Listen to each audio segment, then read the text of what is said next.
Sa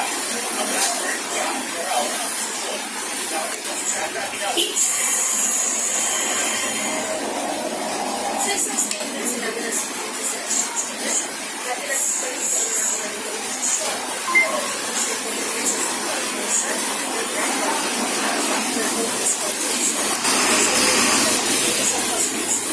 as restriction of the foreign ownership ng mas sa bansa. Sa January 11, 2006 na ng SEC, kinabasyon ng Commission Government of Philippine Depositories sa Oxva Network sa Taylor Philanthropic Investment Firm. Ayon sa SEC, nagpunta umanong ang Oxva sa Rapper dahil may promotion sa PR na nagre-record sa Rapper na nagpanalang nila sa Oxva sa mga mahalagang corporate matters. Bumabila ang Rapper sa Puerto Rico, ang Oxva Network naman, tinutip ang PR sa mga Filipino staff ng Rapper. Pero sa desisyon ng SEC, pinatutunan ng Ama ang muling paglabat ng Rapper Inc. at Rapper Holdings Corporation ng inulit ang PR sa mga empleyado.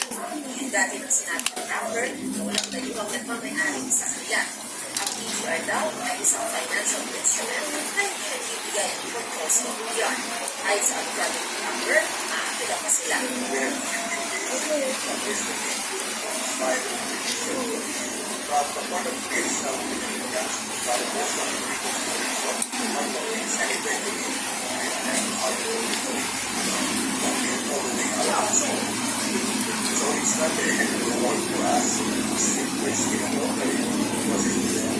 Pagdating naman ang operasyon ng Rapper ay sa Singapore at Nobel Peace Prize awardee na si Maria Teresa. Our goal is to continue holding the line for the state that we're on. We're not going to voluntarily give up our rights. And we really should continue looking for that because when you give up your rights, you're never going to get back. These new normals should not should demand better. And that's what we continue to do. Ang order ng SEC ay may petsa sa 28 o 2 araw bago matapos ang termino ni Pangulong Duterte na itapulit ng paglabas ng sentimiento laban sa online news site. Nagtatanong si Reza kung anong masasabi niya sa pagiging desisyon. We haven't been harassed. This is intimidation. These are political tactics being used to succumb. This is also the first time that the SEC has actually been in something that connects to us issues. Hindi namin ang payag ang palasyo.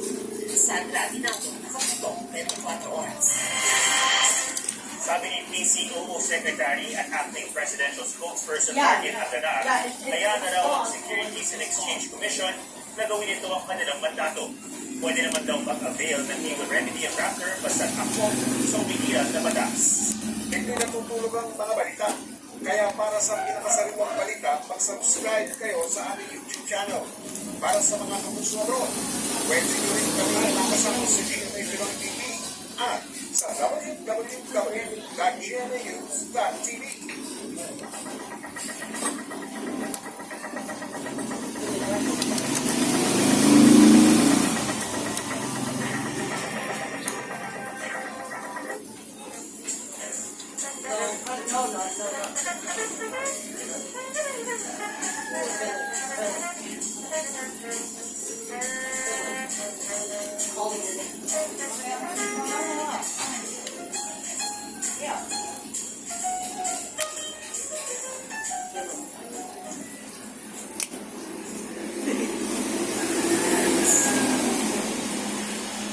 Test. Okay. Test. Works? Sabine, does it work? Your microphone. Test. Yes. It does well. Hi.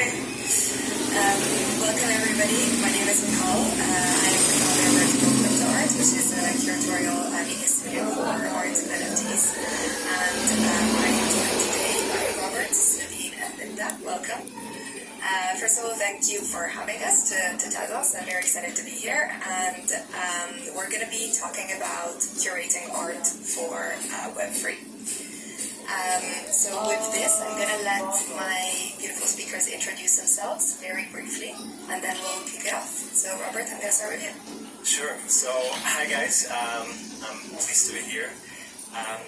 So where to start? I've been in computers forever, and I heard to talk before someone